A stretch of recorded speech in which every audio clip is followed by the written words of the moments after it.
తెలుగు ఇండస్ట్రీలో ఎన్నో హాస్య చిత్రాలకు దర్శకత్వం వహించిన ఈవీవి సత్యనారాయణ కన్నుమూసిన విషయం తెలిసిందే.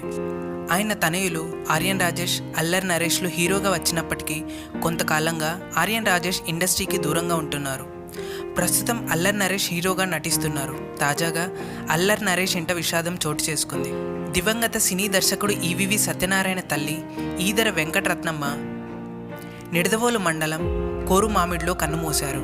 ఆమె వయసు 87 సంవత్సరాలు.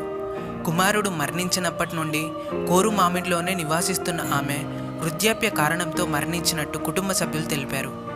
ఈవీవి సత్యనారాయణ 2011లో మరణించగా అప్పటి నుండి తల్లి వెంకటరత్నమ్మ కోరుమామిడిలోనే నివసిస్తున్నారు.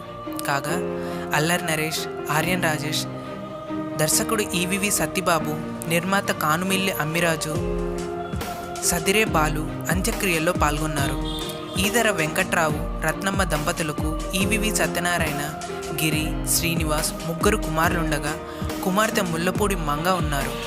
పలువురు సినీ ప్రముఖులు, గ్రామ పెద్దలు వెంకటరత్నమ్మ మృతికి సంతాపం తెలిపారు. ఏదైతేనేమి పోయిన ప్రాణాన్ని ఎలాగూ తీసుకురాలేము. ఆమె ఆత్మ ఎక్కడున్నా శాంతించాలని మనస్ఫూర్తిగా కోరుకుందాం. మీరు కూడా అలానే కోరుకున్నట్టయితే RIP రిప్ అని మీ సంతాపాన్ని కామెంట్స్ రూపంలో చెప్పండి. ఈ వీడియో మీకు నచ్చినట్లయితే లైక్ చేసి మన ఛానల్ని సబ్స్క్రైబ్ చేయండి. థ్యాంక్స్.